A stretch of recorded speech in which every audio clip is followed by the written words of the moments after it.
Dear students, in this unit we will talk about phylum Arthropoda. Now, Arthropoda means joint appendages. These organisms, they are more than 1 million species of this phylum. They exist on this planet Earth. And most of them are insects. You might have seen many of the examples of this in everyday life, including mosquitoes, including flies, including butterflies. It is estimated that there are about 10 to 18 billion arthropods living on the earth. In fact, 2 out of every 3 organisms would be arthropods. They are so abundantly present in every ecosystem, in every biosphere. Arthropods, they are also regarded as the most successful animals which can inhabit on this planet Earth. When we talk about the different examples of this, they have segmented bodies. Arthropoda means segmented bodies.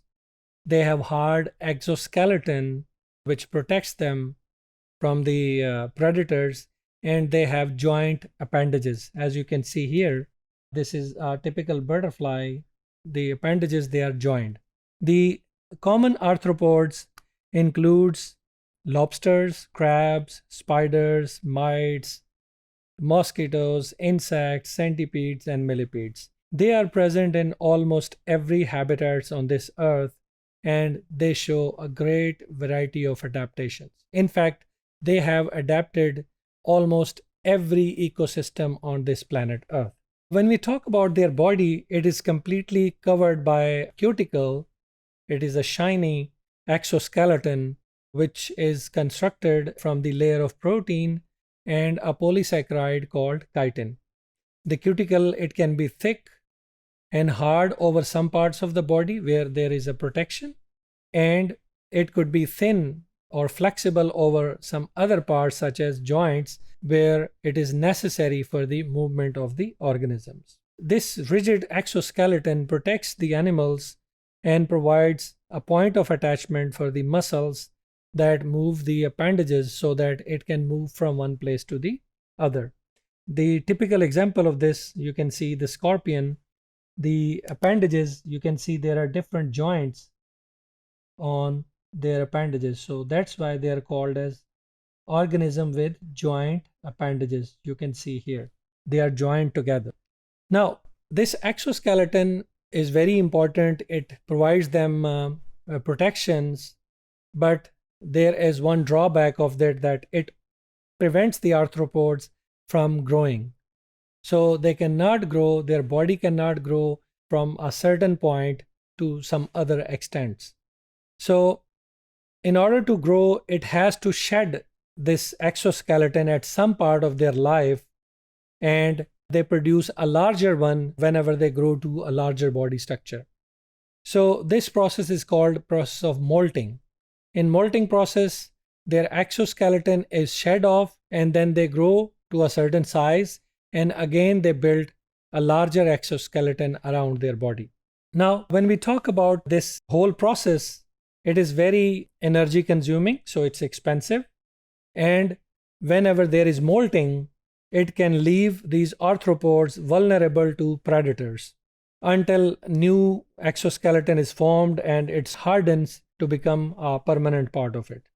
Now, when we talk about the circulatory system of arthropods, they have open circulatory system, which means that their blood or fluid, which is called as hemolymph, it is pumped by heart, which is present, a structure present.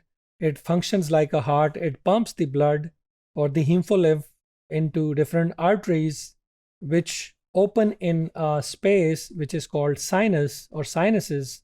Those sinuses, they surround the tissues and organs of this organism, and this hemolymph totally bathe those tissues and organs, and it is collected back through arteries, again goes to the heart, which pumps it again, so that this cycling of this circulatory system takes place inside their body. Now, when we talk about their sensory organs, they have very well developed sensory organs.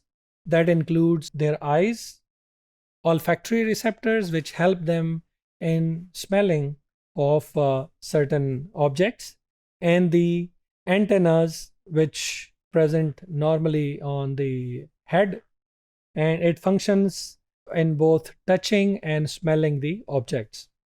Most of the sensory organs, they are present at the interior part of the animal, while in some animals, just like butterflies, this taste or the olfactory receptors, they are present on their feet.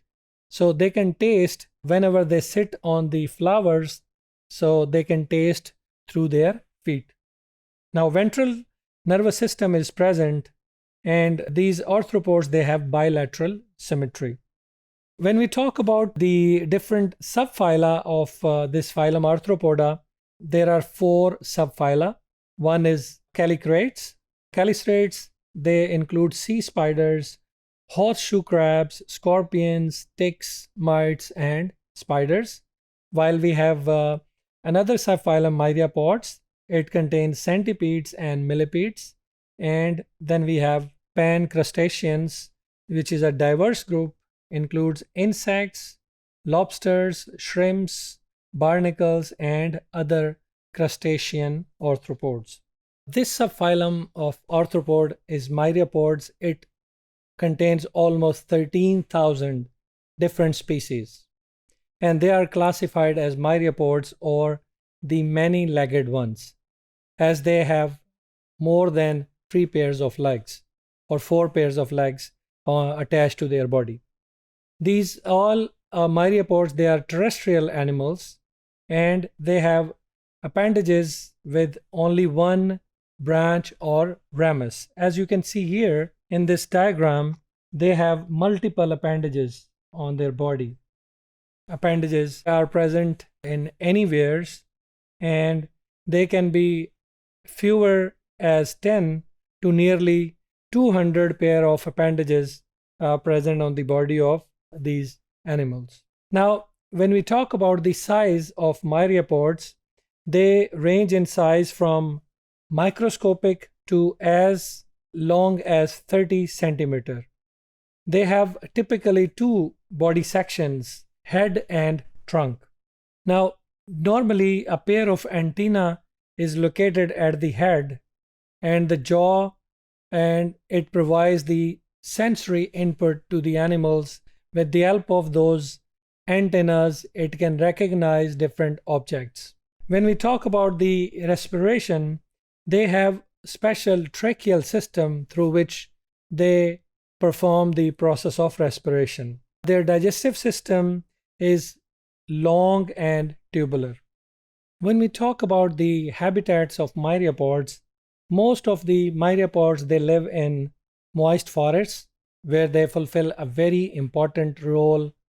They decompose the decaying matter or decaying wood or the parts of the plants. They help in their decay so that they are available as they are recycled in the ecosystem.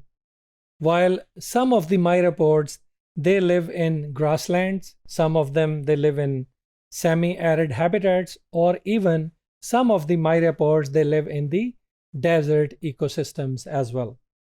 Now, when we talk about the phylogeny or the inheritance or the ancestry of myriapods, the molecular studies have shown that they are descendant from one ancestors. So it makes them, you can say that it makes them monophylogenetic, inherited from the one ancestors. Now, this makes it the different organisms or the different subphyla or arthropods, they are interlinked when we talk about the phylogeny of these organisms.